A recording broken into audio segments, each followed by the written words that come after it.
بسم اللہ الرحمن الرحیم۔ پیارے طلبہ، امید ہے آپ لوگ ٹھیک ہوں گے اور امتحان کی تیاری میں مصروف ہوں گے۔ تو بیٹا، ہمارا یہ جو سلسلہ شروع ہے آن لائن کلاسوں کا، اس دن پرسوں جو ہے میں نے آپ کی کلاس لی تھی۔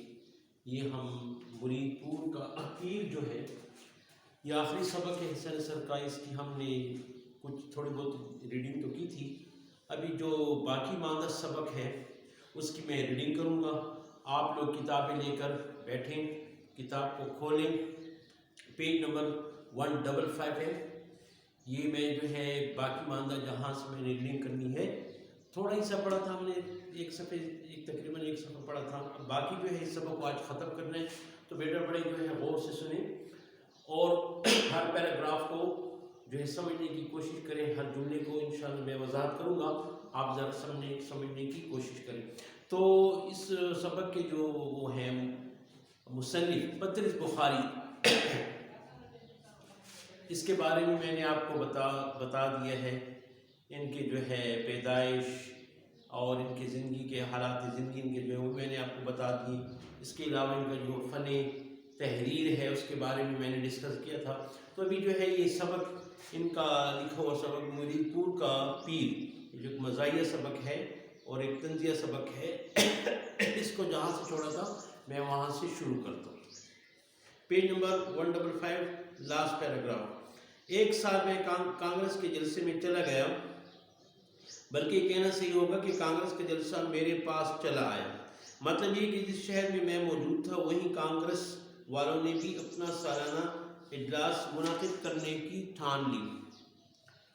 اب وہ مصنف آپ کو بتا رہے ہیں اس پیراگراف میں، سبق کی ابتدا ہے کہ اس سے پہلے جو پیراگراف تھا اس میں انہوں نے اپنا تعارف کرایا تھا تھوڑا سا، اور سبق کا تھوڑی سی انہوں نے تمہید جو ہے باندھی تھی کہ مطلب یہ ہے کہ میں مرید پور کا رہنے والا ہوں اور لوگ مجھے تانے دیتے تھے کہ آپ جو ہے اپنے وطن کیوں نہیں آتے۔ بالکل آپ نے جو ہے اپنے وطن کو بلا دیا ہے، اور اس کی مختلف وجوہات بتائی تھی، میں نے آپ کو بتایا تھا۔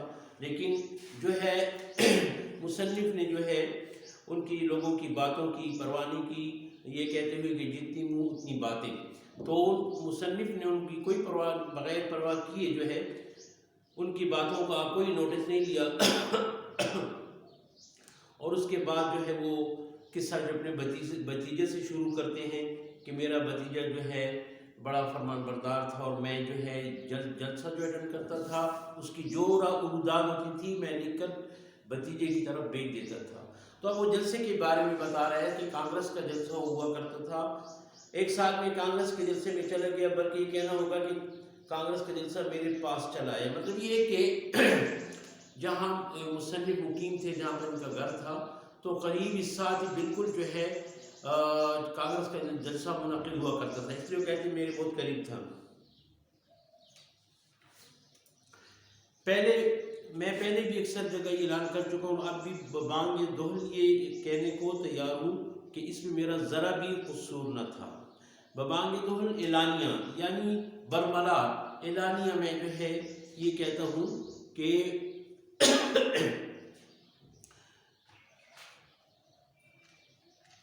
بعض لوگوں کو یہ شک ہے کہ میں نے محض اپنی تسکین نخود کے لیے کانگریس کا جلسہ اپنے پاس ہی کرا لیا، لیکن یہ محض حاسدوں کی بدنیتی ہے۔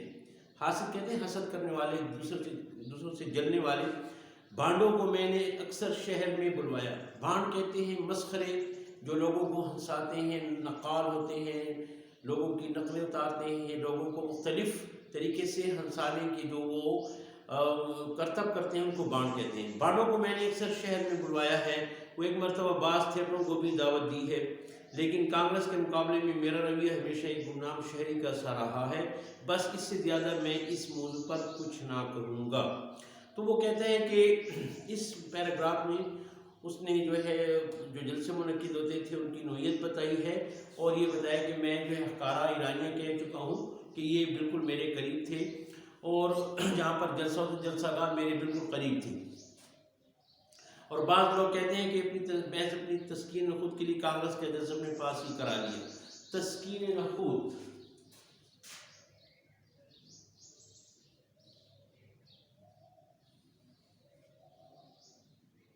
اپنی بڑائی کے اطمینان کے لیے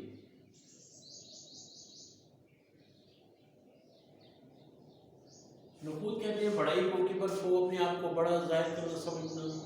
تو تسکین نخود نون ہے بہتیں. تو تسکین نخود کے بعض لوگ کہتے تھے کہ یہ جو جلسے یہاں پر منعقد کرتا ہے یہ اپنی بڑائی ظاہر کرنا چاہتا ہے. مصنف کے بارے میں لوگ کہتے تھے، اس لیے وہ کہتا ہے کہ میں جو ہے جلسوں کو ادھر ہی بلا لیتا تھا. تو لوگ یہ سمجھتے ہیں کہ یہ اپنی بڑائی کہ میں بہت بڑا آدمی ہوں. جلسے جامع تھا، جلسے وہاں پر منعقد ہوتے تھے. لوگ مطلب یہ ہے کہ اس بات پر بھی لوگ ان کے پیچھے باتیں کرنے لگے. لیکن کہتے ہیں میرا یہ قصور نہیں ہے. وہ جو ہے لوگ جو ہے صرف شک کی خاطر یہ کہتے تھے کہ یہ جو ہے صرف اپنی بڑائی کے لیے، اپنی عظمت کو بڑھانے کے لیے، لوگوں کو اپنا بڑا دکھانے کے لیے، بڑا آدمی دکھانے کے لیے ایسے جلسے جو ہے وہ خود بلا لیتا تھا. لیکن یہ محض حاصلوں کی کہتے ہیں کہ یہ ایسے نہیں ہے، ایسی بات نہیں ہے، بلکہ جو میرے ساتھ حسد کرتے ہیں یہ ان کی بدنیتی کا نتیجہ ہے. اور کانگریس کے مقابلے میں میرے بھی ہمیشہ ایک گمنام شہری کا اثر ہے. بس اس سے زیادہ میں اس موضوع پر کچھ نہ کہوں گا. اب مطلب یہ ہے کہ بعض لیڈر ہوتے ہیں وہ اپنی شہرت کی خاطر جلسوں میں جاتے ہیں، اپنی قابلیت لوگوں پر ظاہر کرتے ہیں. کہتے ہیں میں یہ بات نہیں تھی، بس کانگریس عام لوگ آدمی آتے تھے جلسے میں بیٹھ جاتے تھے، تو میں بھی ایک عام آدمی کی طرح جلسے میں بیٹھ جاتا تھا. اور اس سے زیادہ جو ہے میں کچھ نہیں کہنا چاہتا. مطلب یہ کہ محض لوگوں کی باتیں ہیں کہ یہ جو ہے اپنی بڑائی جو ہے اپنی عظمت لوگوں پر ظاہر کرنے کے لیے، قابلیت لوگوں پر ظاہر کرنے کے لیے جلسے بلاتا تھا تاکہ میں کیسے، وہ کہتے ہیں کہ ایسی کوئی بات نہیں ہے. اب اس سے اگلا پیراگراف، جب کانگریس کا سالانہ اجلاس بغل میں ہو رہا تھا تو بغل میں ہو رہا ہو تو کون ایسا متقی ہوگا جو وہاں جانے سے گریز کرے. زمانہ بھی تعطیلات اور فرصت کا تھا، چنانچہ میں نے شعلہ بیکاری کے طور پر جلسے کی ایک تقریر سنی. کہتے ہیں کہ جب جلسے منعقد میرے پاس بھی ٹائم تھا، چھٹیاں تھی، تعطیلات چھٹیوں کو کہتے ہیں، چھٹیاں تھی، فرصت کا وقت تھا، لہٰذا میں بھی جلسے میں چلا جاتا تھا، کوئی مسئلہ نہیں تھا. رات کو گھر آ کر اس دن کے مختصر حالات اپنے بھتیجوں کو لکھ بیٹھا تاکہ سند رہے اور وقت ضرورت کام رہے. سند رہے تاکہ ثبوت رہے. سند ہونا ثبوت ہونا، سند رہے ثبوت تاکہ ثبوت رہے. ٹھیک ہے، ہمارے پاس دلیل ہو کہ دیکھیں جلسے میں نے اٹینڈ کیا ہی جلسہ، تاکہ سند رہے. اس سے پہلے جو ہے جو اوپر والا پیراگراف تھا اس میں یہ لفظ بھی آیا تھا بھانڈ. بھانڈ کا مطلب مسخرے، مسخرہ، بھانڈ. بھانڈ ہندی کا لفظ ہے، مسخرے کو کہتے ہیں، لوگوں کو ہنسانے والا، مسخرہ. تو اس پہ چھوٹے سے پیراگراف میں نے یہ بات کی ہے کہ اب وہ وجہ آپ کو بتائی ہے کہ وجہ جلسے اٹینڈ کرنے کی یہ تھی کہ میرے پاس بہت زیادہ وقت تھا، فرصت کے اوقات تھے اور کیا کہتے ہیں تعطیلات تھی، چھٹیاں تھیں، میرے پاس ٹائم تھا، اس لیے جو جلسے میں اٹینڈ کرتا تھا. جمعے بعد کے واقعات سے معلوم ہوتا ہے کہ بھتیجے صاحب میرے ہر خط کو بے حد ادب و احترام کے ساتھ کھولتے، بلکہ بعض باتوں سے ظاہر ہوتا ہے کہ اس افتتاحی تقریب سے پیشتر وہ باقاعدہ وضو بھی کر لیتے. یعنی مطلب یہ ہے کہ جب وہ بھتیجے کو خط لکھتے تھے، رودات بھیجتے تھے جلسے کی، تو بہت زیادہ اس رودات کا احترام کرتے تھے، یہاں تک کہ خاطر ادب کثیر، بہت زیادہ ادب کی وجہ سے کہتے ہیں وضو بھی کر لیتے تھے. خط کو خود پڑھتے، پھر دوستوں کو سناتے، پھر اخباروں کی جنٹ کی دکان پر مقامی لال بجھکڑوں کے حلقے میں اس کو خوب پڑھا کر دہراتے تھے. لال بجھکڑ بیوقوف، جو بیوقوف سے لوگ ہوتے ہیں، عقل مند نہیں ہوتے، بیوقوف ہوتے ہیں، بیوقوفوں جیسے کام کرتے ہیں، بیوقوف جیسے باتیں کرتے ہیں، بیکار لوگ ہوتے ہیں، ان کو لال بجھکڑ کہتے ہیں. لال بجھکڑ بیوقوف، لال بجھکڑ بیوقوف. اب وہ خط جو میں ان کو بھجواتا تھا تو وہ بڑے احترام سے اس کو پڑھتے تھے. پھر مقامی اخبار کے گرد جو لوگ کھڑے ہوتے تھے، عام لوگ کھڑے ہوتے تھے بیوقوف سے، تو ان کو جو ہے وہ خط سناتے تھے. پھر مقامی اخبار کے بے حد مقامی لیڈر کے حوالے کر دیتے. جو اسے بڑے اہتمام کے ساتھ چھاپ دیتا۔ اس اخبار کا نام مرید پور گزٹ ہے۔ اس اخبار کا نام بھی بتا دیا، جس اخبار میں ان کا بھتیجا ان کے بھیجے ہوئے جو ہے جلسے کے حالات پڑھتے تھے اور چھپواتے تھے اس اخبار۔ تو اس اخبار کا نام تھا مرید پور گزٹ۔ اس کی مکمل فائل کسی کے پاس موجود نہیں، وہ مہینے تک جاری رہا، پھر بعض مشکلات میں سے بند ہو گیا۔ ایڈیٹر صاحب کا حلیہ حسب ذیل ہے۔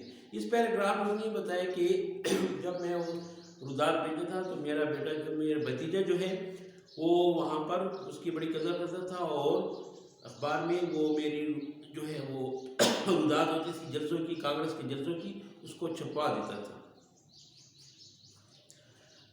ایڈیٹر صاحب کا حلیہ حسب ذیل ہے۔ اب جس اخبار یعنی مرید پور گزٹ، جس اخبار میں وہ میرا مضمون چھپاتا تھا، تو اس اخبار کا نام تھا، اس اخبار کے جو ایڈیٹر تھے ان کا حلیہ بتا رہے ہیں، ان کی ظاہری شکل، حلیہ کہتے ہیں ظاہری شکل، ظاہری شکل حلیہ۔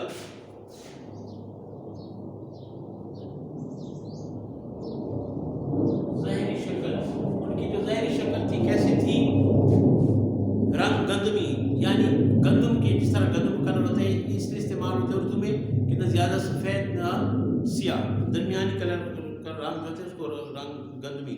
گفتگو فلسفیانہ، ایسے باتیں کرتے تھے کہ فلسفے جاڑتے تھے، اور شکل سے چور معلوم ہوتے ہیں۔ یعنی بڑی مزاحیہ انداز سے اس کو حلیہ بیان کیا ہے مصنف نے، تو پڑھ کر ہنسی آتی انسان کی۔ یہ ہے کہ وہ بڑے اچھے مزاح نگار تھے، ہر جملے میں مزاح کا پہلو نکال لینا۔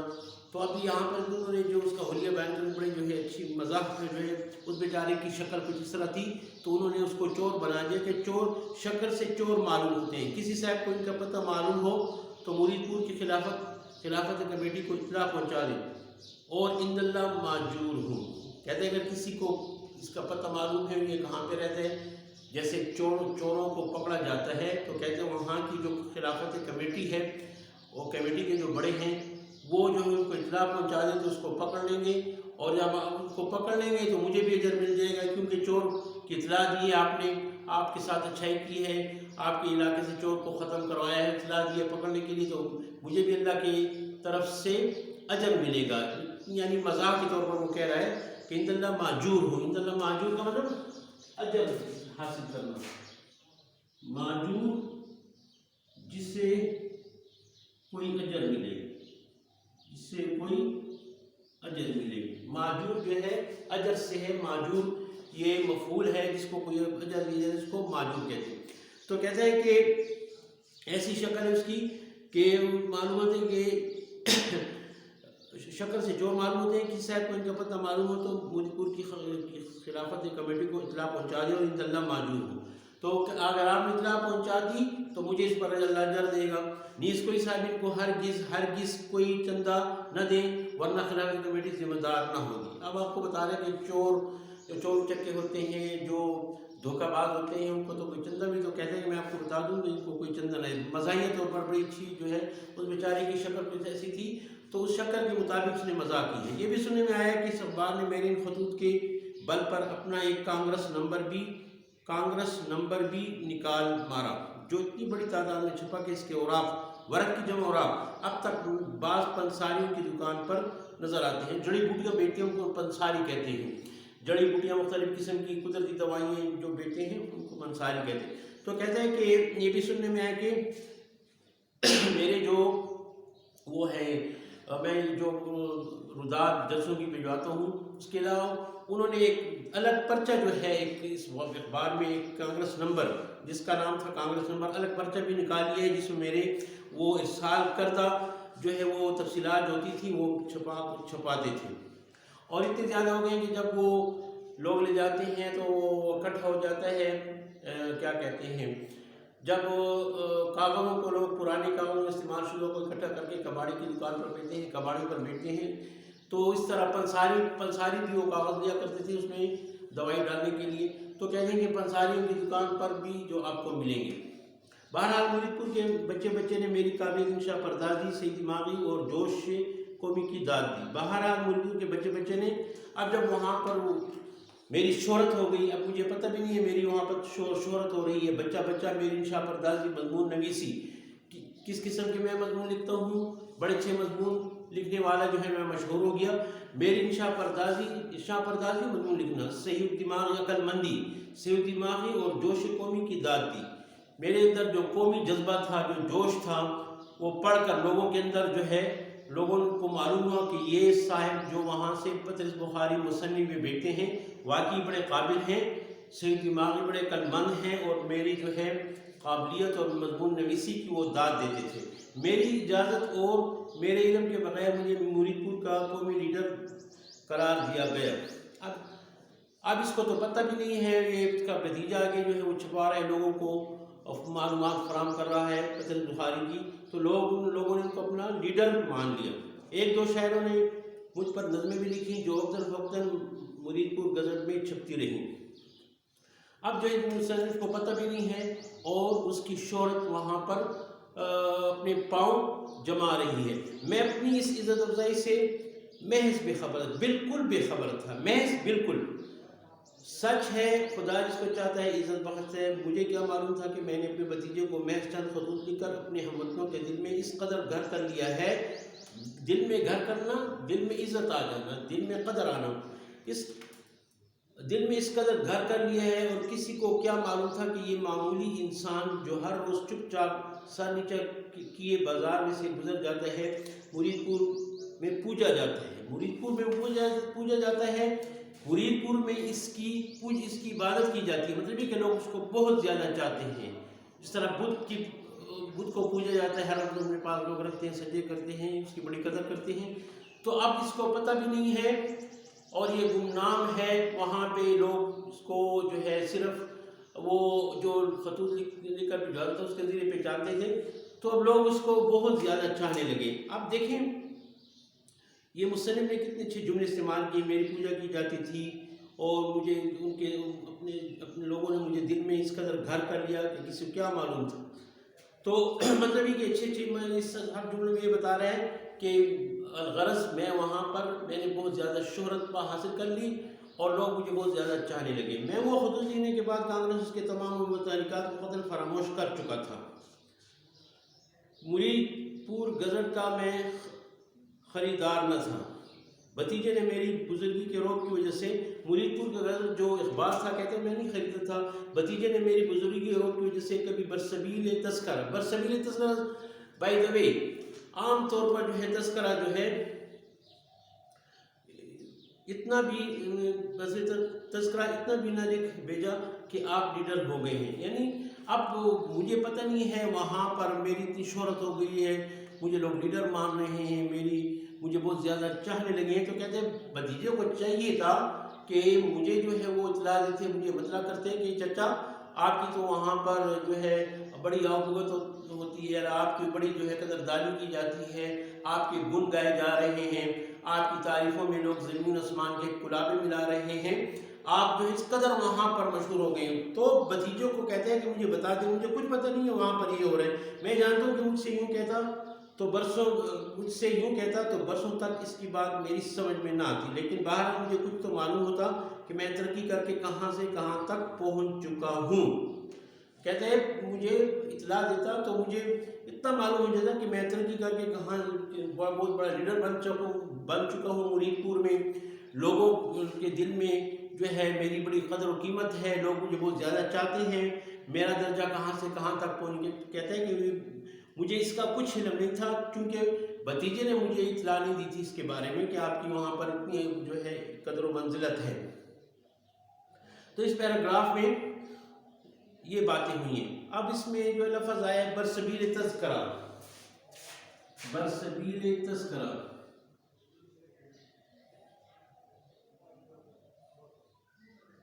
یوں ہی یاد کر لینا، بائی دا وے سے کہتے ہیں. ایسے یوں ہی جو ایسی بس کوئی بات کر لینا اس کو برسبیل تذکرہ کہتے ہیں. اتنا بھی جب انسان کو ایسی بات کر لیتے ہیں بائی دا وے اس طرح بھی کہتے ہیں. اس نے مجھے نہ کہا کہ چلے چچا جو ہے مطلب یہ ہے کہ آپ کو یہاں اتنی عزت دی جا رہی ہے وہاں پہ. کچھ عرصے بعد خون کی خرابی کی وجہ سے ملک میں جا بجا جلد سے نکل آئی.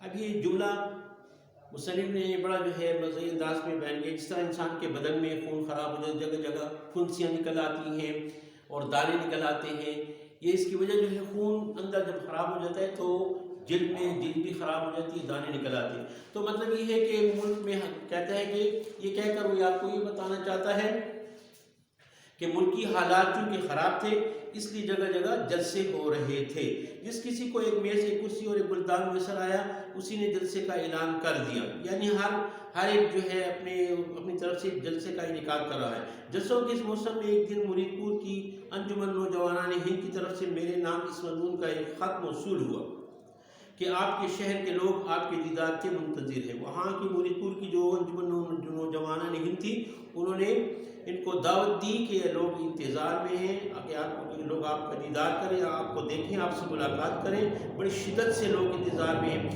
ہر قوم آپ کے روئے انور کو دیکھنے اور آپ کے پاکیزہ خیالات سے مستفید ہونے کے لیے بےتاب ہے، بے چین ہے۔ مانا ملک بھر کو آپ کی ذات مبارکات کی ہر ضرورت ہے، لیکن وطن کا حق سب سے زیادہ ہے۔ تو اس پیراگراف میں بتاتا ہے کہ اب ان کی طرف سے انجمنان ہند جو مرید پور کی تھی خط آیا اور خط مصنف کو دعوت دے رہے ہیں کہ آپ تشریف لائیں، لوگ آپ کی جو ہے بڑی شدت سے انتظار کر رہے ہیں کہ ہم اپنے لیڈر سے ملیں۔ خار وطن سنبلو ریحاں خوشتر، اس نے پھر وہ مصنف نے مصرع بھی لکھا ہے، خار وطن السنبلو ریحاں خوشتر، وطن کہتے ہیں ملک، اپنے وطن کا کانٹا جو ہے نا، خار کہتے ہیں فارسی میں کانٹے کو، سنبل اور ریحان پھولوں کا نام ہے، بڑے خوبصورت خوشبو والے پھول ہوتے ہیں۔ تو کہتے ہیں کہ اپنے وطن کا جو کانٹا جو ہے نا وہ سنبل اور ریحان جیسے خوبصورت اور خوشبو، جن کی بھینی بھینی خوشبو ہوتی ہے، ان پھولوں سے بھی جو ہے انسان کو اپنے وطن کا کانٹا جو ہے وہ پیارا ہوتا ہے۔ تو جو اس وجہ سے کہا کہ مصنف مرید پور کے رہنے والے تھے تو انہوں نے کہا کہ دیکھیں خار وطن السنبل ریحان خوشتر، ملک کا اپنے وطن کا ایک کانٹا جو پھولوں سے بہتر ہوتا ہے، اس لیے آپ جو یہاں پر تشریف ہیں، آپ پر حق بنتا ہے، آپ ہمارے علاقے کے ہیں، علاقے کا حق زیادہ بنتا ہے۔ اس طرح کی 3-4 براہین قاطع کے بعد مجھ سے یہ درخواست کی، براہین قاطع قطعی دلیل، برہان کی جمع براہین، برہان کہتے ہیں دلیل کو، قاطع قطعی دلائل، ضروری دلائل، ٹھیک ہے، قطعی دلائل، براہین قاطع قطعی دلائل، انہوں نے جو ہے مکمل دلائل دے کر جو مجھ سے درخواست کی گئی کہ آپ یہاں آ کر لوگوں کو ہندو مسلم اتحاد کی تلقین کریں۔ یہاں پر ہندوستان میں ہندو بھی ہیں، مسلمان بھی ہیں، آپ آئیں، ہم جلسہ منعقد کریں گے، لوگوں کو ہندوؤں اور مسلمانوں کے درمیان آپس میں اتفاق ہو جائے، اس کی تلقین کریں۔ آپ خط پڑھ کر میری حیرت کی کوئی انتہا نہ رہی، لیکن جب ٹھنڈے دل سے اس پر غور کیا تو رفتہ رفتہ باشندگان مرید پور کی مردم شناسی کا قائل ہو گیا۔ مردم شناسی انسان کو پہچاننا، تو جب کہتے ہیں کہ اب مصنف آپ کو بتا رہا ہے کہ مرید پور باشندگان مرید پور کے باشندے جو ہیں، جو رہنے والے لوگ ہیں، وہاں کے مقامی لوگ ہیں، اب میں اس چیز کا قائل ہو گیا کہ واقعی بڑے مردم شناس، واقعی اب اپنی تعریف آپ کے آگے بیان کریں کہ واقعی میں بھی قابل ہوں اور انہوں نے مجھے پہچان لیا ہے کہ آپ اتنے قابل ہیں، انہوں نے کیسے مجھے پہچانا، واقعی میں تو قابل ہوں۔ تو کہتے ہیں کہ مردم شناسی کا قائل ہو گیا، میں اس چیز کا قائل ہو گیا، واقعی یہ لوگ انسان کو جانتے ہیں، اس لیے انہوں نے مجھ کو جان لیا ہے کہ میں ایک قابل انسان ہوں، میں ایک کمزور انسان ہوں، اور پھر لیڈری کا نشہ ایک لمحے میں چڑھ جاتا ہے۔ انسان کی فطرت ہوتی ہے، کوئی کسی کو لیڈر بنائے تو اس کے اندر جو ہے لیڈر بننے کا، لوگوں کا اپنا جو ہے لوگوں کا نمائندہ بننے کا، لوگوں کا بڑا ہونے کا اس انسان کے اندر فطرت ہوتی ہے، شوق ہوتی ہے کہ میں ان کا بڑا بنوں، یہ میری عزت کرے، لوگ میرے آگے آئیں۔ تو کہتے ہیں کہ انسان کے اندر لیڈر کا نشہ ایک لمحے میں چڑھ جاتا ہے۔ اس ایک لمحے کے اندر مجھے اپنا وطن بہت ہی پیارا معلوم ہونے لگا، اہل وطن کی بے حسی پر بڑا ترس آیا۔ میرے ان کے اہل وطن کون تھے؟ مرید پور کے لوگ۔ تو کہتے ہیں مرید پور کے لوگوں کی بے حسی پر، اہل وطن کی بے حسی پر، اہل وطن کی بے حسی پر بڑا ترس آیا۔ ایک آواز نے کہا کہ ان بیچاروں کی بہبودی اور رہنمائی کا ذمہ دار تو ہی ہے، تجھے خدا نے تدبر کی قوت بخشی ہے، تدبر، غور و فکر، ایک تو میں عقل مند آدمی ہوں، اپنے آپ سے مصنف کہہ رہا ہے کہ میرے اندر یہ سوچ آئی کہ ان بیچاروں کی بہبودی اور رہنمائی، بہبودی اچھائی اور رہنمائی کا ذمہ دار تو ہی ہے، تو ہی ان کی رہنمائی کر سکتا ہے، ایک لیڈر ہے، تو بھی ایک اچھا لیڈر ہو سکتا ہے، تمہارے اندر یہ صفات ہے، تو جو خدا نے تدبر کی قوت، تدبر غور و فکر، تدبر غور و فکر،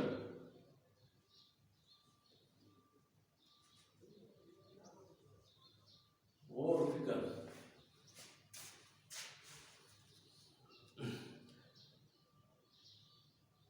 ہزار ہاں انسان تیرے منتظر ہیں، اٹھ کے سینکڑوں لوگ تیرے لیے ماں حضر لیے بیٹھے، ماں حضر جو حاضر ہو، ماں حضر جو موجود ہو، جو موجود ہو، جو موجود ہو، ماں حضر، ہزاروں لوگ ماں حضر لیے بیٹھے، یعنی لوگ تیرے انتظار کریں، ان کے پاس جو کچھ ہے آپ کی نظر کریں گے، آپ کو پیش کریں گے۔ تو مجھے مصنف کہہ رہا ہے کہ یہ باتیں سوچ کر میں نے کہ مجھے جو ہے وہاں پر جانا چاہیے، مرید پور ضرور جو ہے جانا چاہیے۔ مرید چنانچہ میں نے مرید پور کی دعوت قبول کر لی اور لیڈرانہ انداز میں بزیر تاج اطلاع دی کہ 15 دن کے بعد فلاں ٹرین سے مرید پور پہنچ جاؤں گا، اسٹیشن پر کوئی شخص نہ آئے، ہر ایک شخص کو چاہیے کہ اپنے اپنے کام میں مصروف رہے، ہندوستان کو اس وقت عمل کی ضرورت ہے۔ بہرحال اس نے مصنف نے ان کی دعوت قبول کر لی اور ان کو خط لکھا، مثبت انداز میں جواب دیا کہ ہاں میں آؤں گا انشاءاللہ، فلاں تاریخ کو فلاں اسٹیشن پہنچ رہا ہوں، لیکن آپ لوگ مجھے ریسیو کرنے کے لیے نہ آئیں، اپنے کاموں میں مصروف ہیں۔ اس کے بعد جلسے کے دن میں نے اپنی زندگی کا ایک ایک لمحہ اپنے ہونے والی تقریر کی تیاری میں صرف کر دیا۔ اب جب اس نے کہا کہ لوگ مجھے نہیں چھوڑتے، میں نے وہاں پر جانا ہے، جانے کی ٹھان لی، تو اب اس کے لیے انہوں نے تیاری شروع کر دی کہ میں نے جو وہاں پر تقریر کرنی ہے اس تقریر کی تیاری شروع کر دی۔ طرح طرح کے فکرے دماغ میں سب و شان پھرتے رہے، مثلا ہندو اور مسلم بھائی بھائی ہیں، یہ ہند سب نے پاس نہیں رہے کہ میں نے اس بات پر، اس موضوع پر تقریر کرنی ہے۔ ہندو اور مسلم بھائی بھائی ہیں، ہندو اور مسلم شیر و شکر ہیں، شیر و شکر آپس میں اتفاق ہونا، محبت آپس میں ایک ہونا، ہندو اور مسلمان آپس میں ایک ہیں، آپس میں ان کا اتفاق ہے۔ ہندوستان کی گاڑی کے دو پہیے ہیں، اس طرح گاڑی دو پہیوں کے بغیر نہیں چل سکتی، ایسے ہندو اور مسلمان بھی ہندوستان ملک کی گاڑی کے دو پہیے ہیں، ان کا دونوں کا ہونا لازمی ہے۔ میرے دوستو، ہندو اور مسلم ایک ہی قوم ہیں، ایک ہی تو ہیں۔ اب وہ اپنے پاس لکھ رہا ہے تقریر، جملے لکھ رہا ہے کہ میں نے یہ جملے وہاں پر کہتے ہیں کہ میں وہاں پر کہوں گا، اے میرے دوستو، ہندو اور مسلم ایک ہی تو ہیں۔ جن قوموں نے اتفاق کی رسی کو مضبوط پکڑا وہ اس وقت تہذیب کے نصف النہار پر ہیں، نصف النہار تہذیب کی بلندی پر ہے۔ جس طرح جب آدھا دن گزر جاتا ہے، سورج بالکل آسمان کے وسط میں ہوتا ہے، اس کو نصف النہار کہتے ہیں۔ نصف کہتے ہیں عربی میں آدھے کو، نہار کہتے ہیں دن کو۔ جب دن آدھا ہو جاتا ہے 12-1 بجے، سورج بالکل آسمان کے اوپر ساری دنیا کو نظر آتا ہے، بالکل آیا ہوتا ہے، بالکل نہیں چھپ سکتا۔ ایسے ہی کہتا ہے کہ تہذیب کے نصف النہار پر ہے، وہ اس وقت تہذیب کے نصف النہار پر ہے۔ جن قوموں نے اتفاق کی رسی کو مضبوط پکڑا، جن قوموں نے آپس میں اتفاق سے کام لیا اور آپس میں اتفاق اور اتحاد کے ساتھ رہے، اس وقت وہ ترقی پر ہیں۔ جنہوں نے نفاق اور پھوٹ کی طرف رجوع کیا، نفاق بے اتفاقی کہتے ہیں، پھوٹ آپس میں لڑائی جھگڑے، تاریخ نے ان کی طرف سے اپنی آنکھیں بند کر لی ہیں، وغیرہ وغیرہ۔ اب بھی کہتے ہیں کہ میں یہ جملے وہاں پر بولوں گا، یعنی ان کو جو ہے اتفاق کی اور نفاق سے بچنے کی ترغیب دوں گا۔ نصف النہار لفظ ہے، نصف النہار، اس کا نصف النہار، اس کا مقصد جو ہے بامحورہ جملہ جو ہے ظاہر، عیاں، بالکل ظاہر، جو چھپا نہ ہو۔ بچپن کے زمانے میں کسی درسی کتاب میں سنا ہے کہ دو بیل رہتے تھے ایک جا۔ یہ کہتا ہے کہ بچپن کی کتاب، ایک درسی کتاب میں نے سبق پڑھا تھا، دو بیل آپس میں اتفاق کے ساتھ رہتے تھے، ایک جگہ پر رہتے۔ یہ واقعہ پڑھا تھا، اس سے نکال کر نئے سرے سے پھر پڑھا اور اس کی تمام تفصیلات کو نوٹ کر لیا۔ اب وہ جملے اور وہ کہانیاں اور وہ قصے جو ہے اپنے پاس لکھ رہا ہے جو اتفاق کے متعلق ہیں، جن سے ہمیں آپس میں اتفاق کا سبق ملتا ہے، کیونکہ انہوں نے وہاں پر جا کر اتفاق کے موضوع پر، ہندو اور مسلمانوں کے اتفاق کے موضوع پر تقریر کرنی تھی، اس لیے وہ کہتے ہیں کہ وہ ایسے جملے ڈھونڈ رہے ہیں جس میں جو ہے ہمیں اتفاق اور اتحاد کا درس ملتا ہو۔ پھر یاد آیا کہ ایک اور کہانی بھی پڑھی تھی جس میں ایک شخص مرتے وقت اپنے تمام لڑکوں کو بلا کر لکڑی کا ایک گٹھا ان کے سامنے رکھ دیتا ہے اور ان سے کہتا ہے کہ اس گٹھے کو توڑو، تو وہ توڑ نہیں سکتے۔ پھر اس گٹھے کو کھول کر ایک ایک لکڑی سب کے ہاتھ میں دے دیتا ہے جس کو آسانی سے توڑ لیتے ہیں۔ اس طرح وہ اتفاق کا سبق اپنی اولاد کے ذہن نشین کراتا ہے۔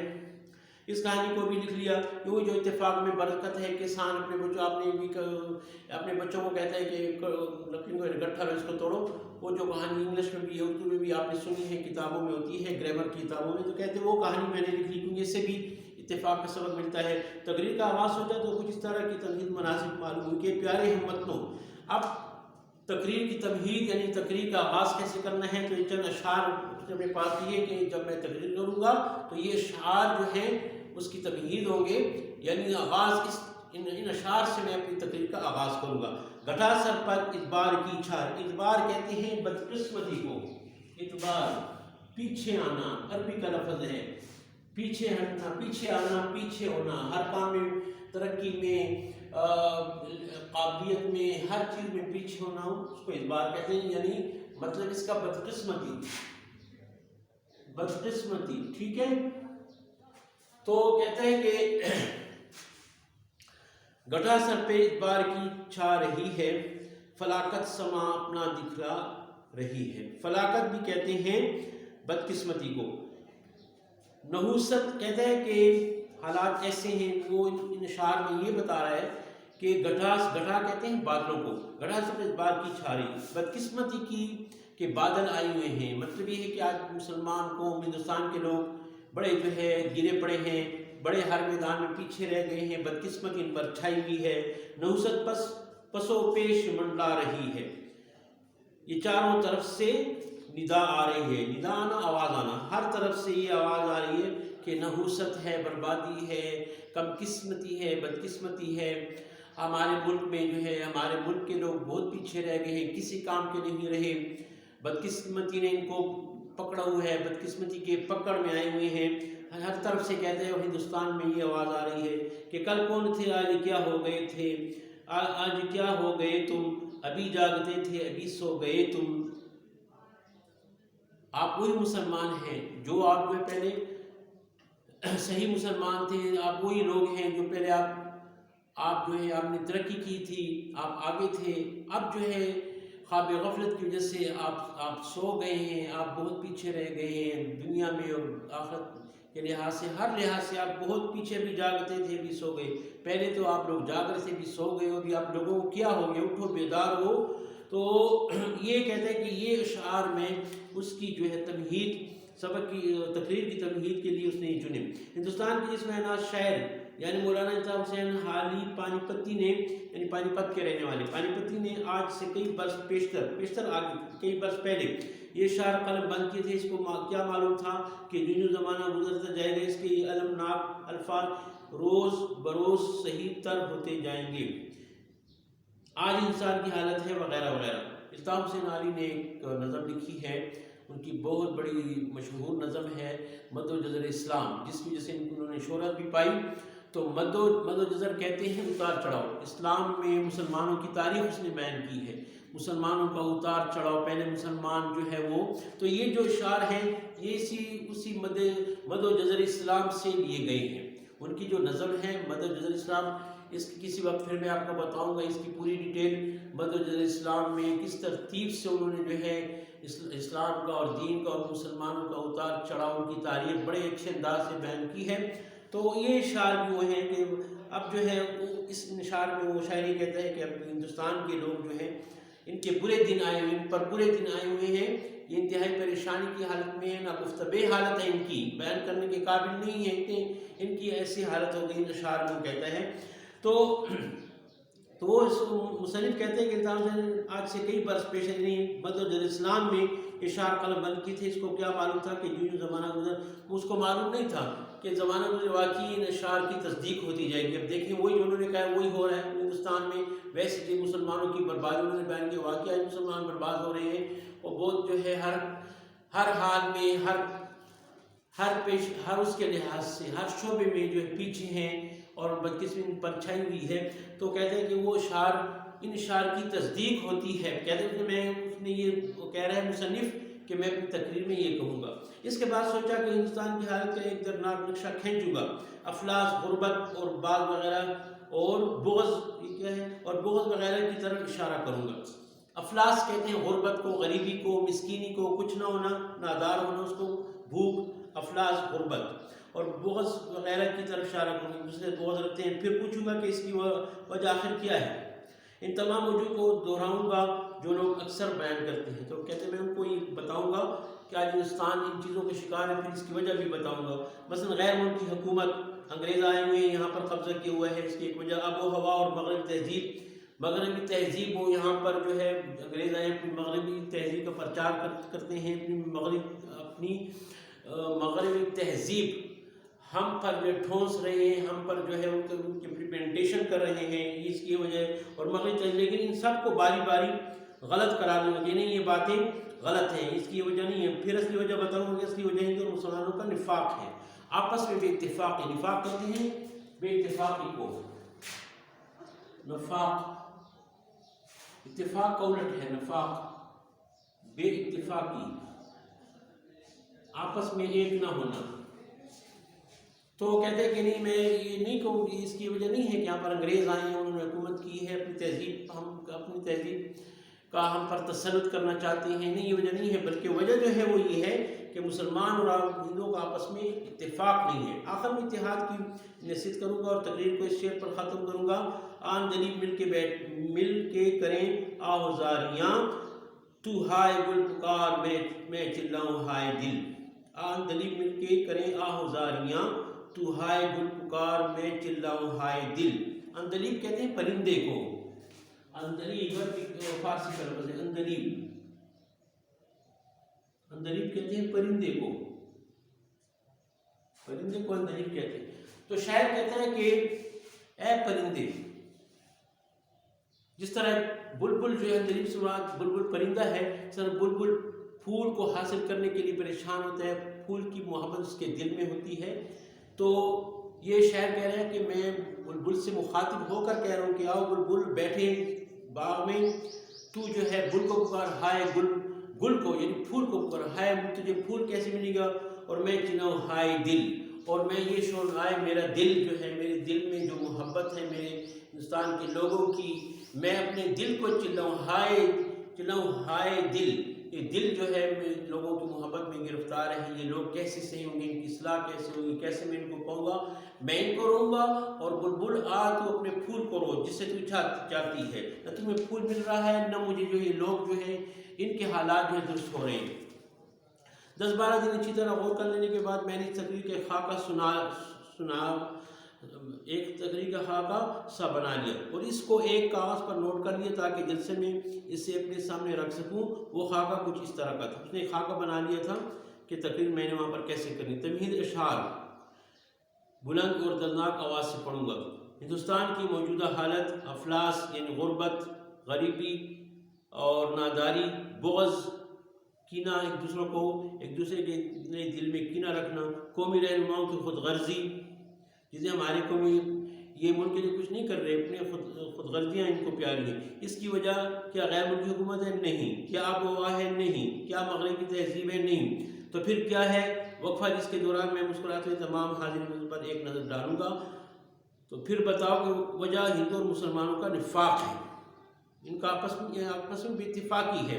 دیکھیں اس نے مزاح کے اندر جو اس نے تقریر وہ آپ کو یہ بتا رہا ہے، اب جو مضمون کے اندر آپ کو یہ بتا رہا ہے کہ آج ہندوستان کے لوگوں کی حالت اس قدر خراب ہو چکی ہے کہ ہر میدان میں پیچھے ہیں، ہر شعبے میں پیچھے، اس کی وجہ ان کا آپس میں اتفاق کا فقدان ہے۔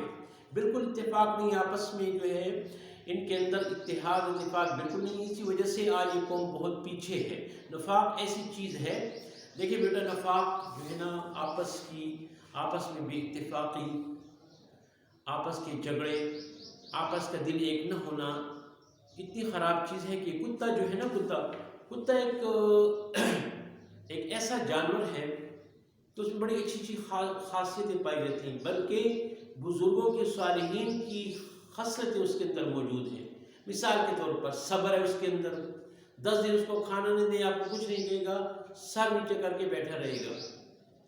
وفادار ہے، آپ اس کو نکالیں پھر آپ کے گھر کی طرف آئے گا۔ گھر اپنا نہیں بناتا، دنیا سے اس کو نہیں ہے، گھر نہیں بناتا، آشیانہ نہیں بناتا، یہ کتا کھا جائے، جو مل جائے تو کھا لیتے ہیں، نہ ملے صبر کر لیں۔ اس طرح اور بھی اسی میں اچھی خاصیتیں، لیکن جب اپنے بھائی کو دیکھتا ہے تو یہ بھونک پڑتے اس کو، اس کے اندر لڑائی کے جذبات ہوتے ہیں کہ میں اس کا گوشت میں نوچوں، اس کو میں پکڑوں، اس کو میں دانتوں سے کاٹوں، اس کا گوشت میں نوچوں، یہ اس کے اندر یہ جذبات ہوتے ہیں جس کی وجہ سے یہ ناپاک قرار دیا گیا ہے۔ کتے کو گھر میں رکھنا بھی گناہ ہے۔ تو بچوں میں یہ کہہ رہا تھا کتا اس وجہ سے ناپاک ہے، اس کے اندر نفاق ہے۔ نفاق اتنی بری چیز ہے کہ اس کا جوٹا جو ہے حرام ہے، بلی کا جوٹا مکروہ ہے، کتے کا جوٹا حرام ہے۔ وجہ اس کے یہ ہے کہ اس کے اندر نفاق ہے، یہ اپنے بھائی کا گوشت نوچنا چاہتا ہے۔ تو اس لیے وہ کہتے ہیں کہ یہی وجہ ہندوستان کی ناکامی کی، مسلمانوں کی، ہندوؤں کی ناکامی کی وجہ یہ ہے کہ ان کا آپس میں اتفاق نہیں ہے۔ اور خاتمہ ان نصیحتوں کے ساتھ کروں گا، اس کے بعد انکسار کے انداز میں نہیں، عاجزی کے انداز میں جا کر اپنی کرسی پر بیٹھ جاؤں اور لوگوں کی داد کے جواب میں ایک ایک لمحے کے بعد حاضرین کو سلام کرتے رہو۔ کہ اپنے ساتھ لکھ لیا ہے کہ جب آخر میں لوگ واہ واہ کریں گے، تالیاں بجائیں گے، آپ نے بڑی اچھی تقریر کی، تو لوگوں کی داد، لوگوں کی جو داد ہے، جو وہ ہمیں اپلاس دیتے ہیں، ان کے جواب میں ایک ایک لمحے کے بعد حاضرین کو سلام کروں گا۔ تسلیمات اس کو کہتے ہیں، تسلیمات ان کو میں کروں۔ اس خاکے کو تیار کر چکنے کے بعد جلسے کے دن ہر روز اس پر ایک نظر ڈالتا رہا اور آئینے کے سامنے کھڑے ہو کر بعض مارکت نرا فکروں کی مشق کرتا رہا۔ یعنی جو بہت اہم فکرے تھے ان کی میں اپنے جب انسان کو جب کسی نے تقریر کرنی ظاہر اس کے لیے تیاری کرتا ہے، تو کہتا ہے میں بھی اس تقریر کی تیاری میں لگ گیا، روزانہ شیشے کے آگے کھڑے ہو کر تقریر کرتا ہوں، یہ محسوس کرتا جیسے میں ہندوستان میں تقریر کر رہا ہوں۔ نمبر 3 کے بعد کی مسکراہٹ کی خاص مشق باہم پہنچائی۔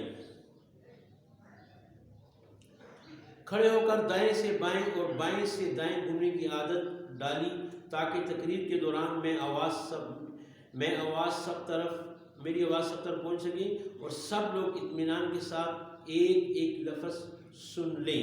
پریکٹس کر رہے ہیں تقریر کی۔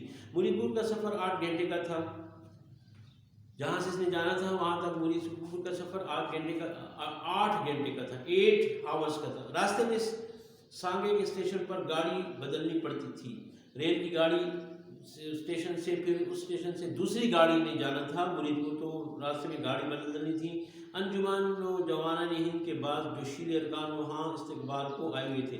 اب ان کو پتہ تھا تو راستے میں بھی استقبال کے لیے آئے تھے۔ ایک اسٹیشن پہلے انہوں نے ہار پہنائے اور کچھ پھل وغیرہ کھانے کو دیے۔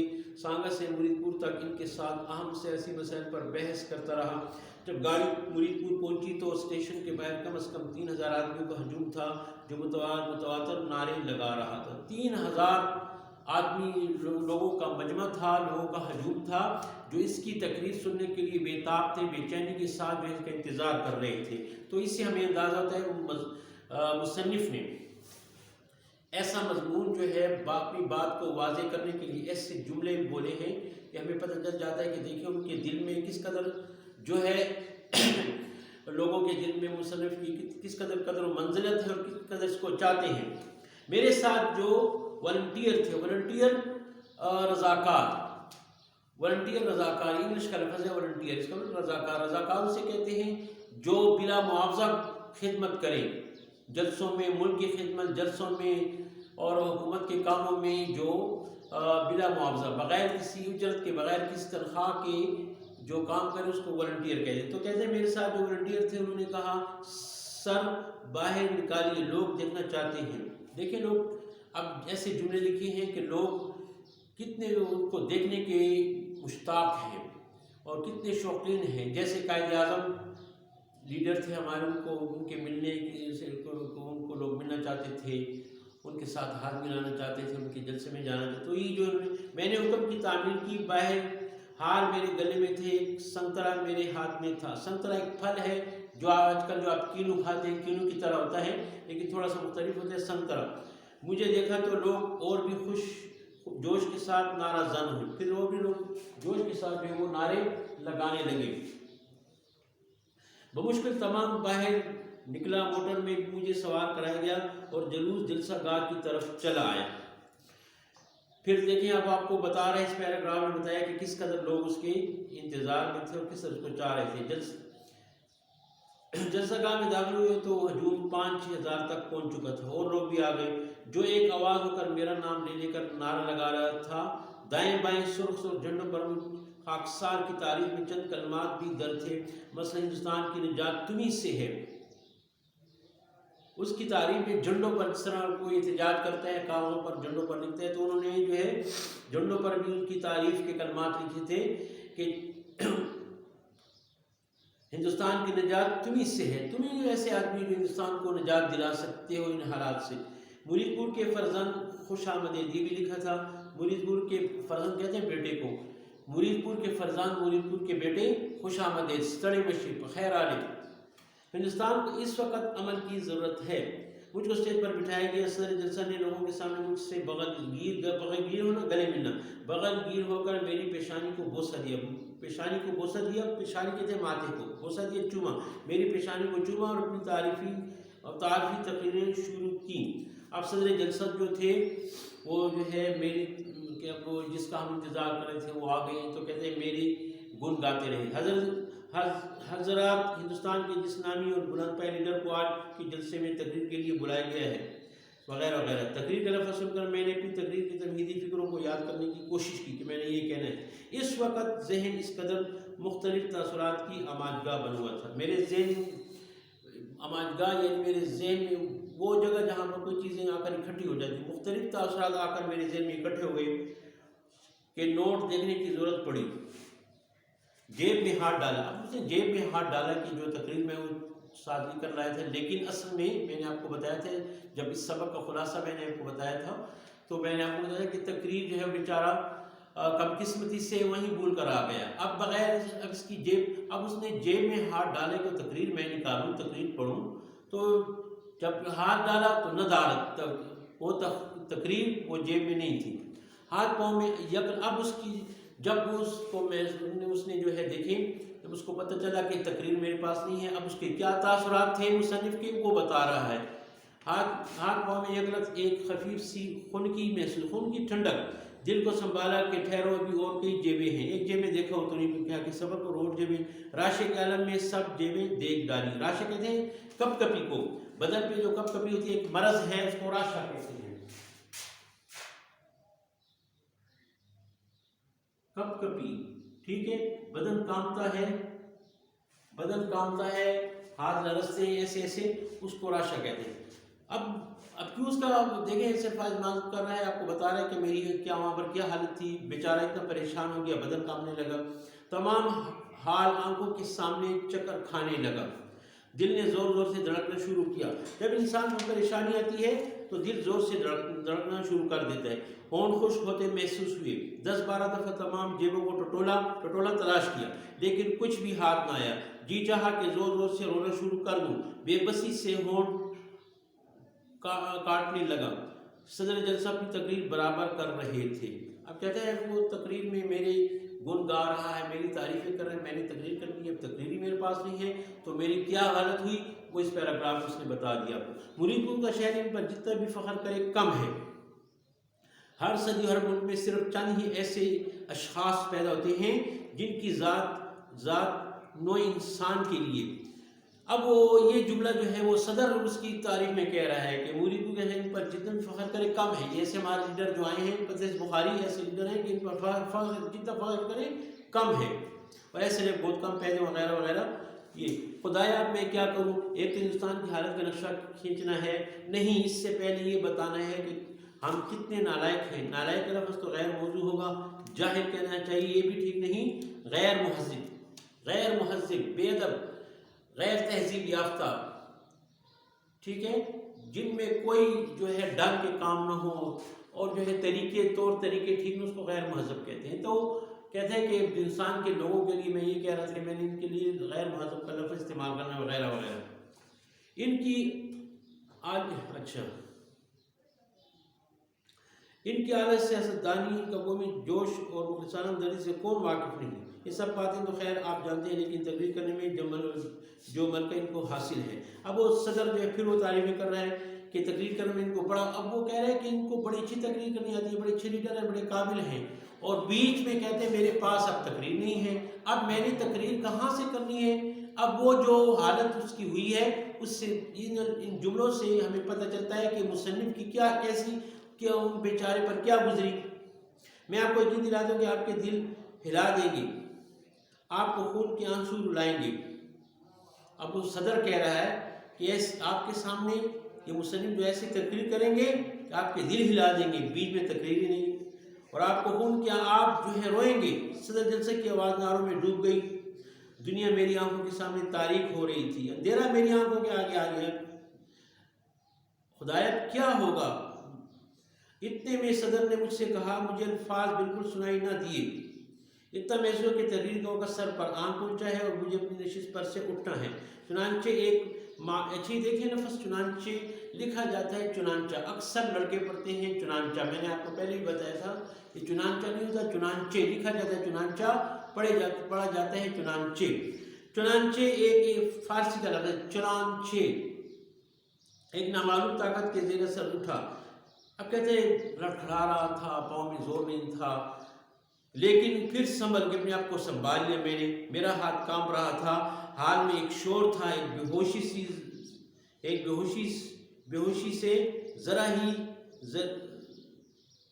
ورے تھا، یعنی قریب تھا۔ ورے کا مطلب قریب، ورے کا مطلب قریب۔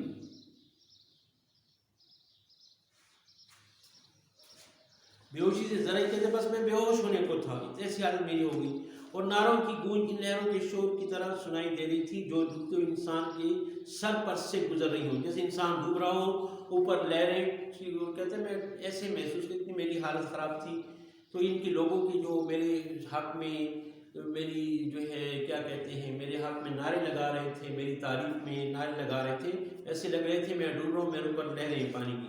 تقریر شروع کہاں سے ہوتی ہے، دلوں کی خود غرضی بھی ضرور بیان کرتی ہے، اور کیا کہنا ہے۔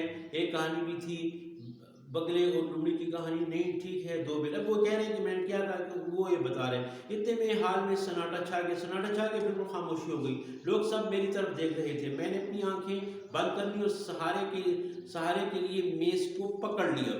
اب لوگ بالکل خاموشی سے، بڑا لیڈر آیا، اتنا قابل آدمی ہے، کیا کہے گا، بڑی خاموشی سے لوگ سننے کو تیار ہو گئے۔ میرا دوسرا ہاتھ بھی کانپ رہا تھا، وہ بھی میں نے میز پر رکھ دیا۔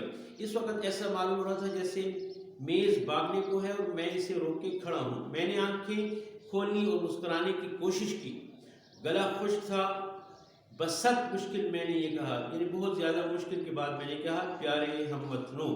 اب اس نے بڑے اچھے انداز میں، مصنف نے آپ کو بتایا کہ میری کیا حالت تھی، تقریب گم ہو جانے کی صورت میں۔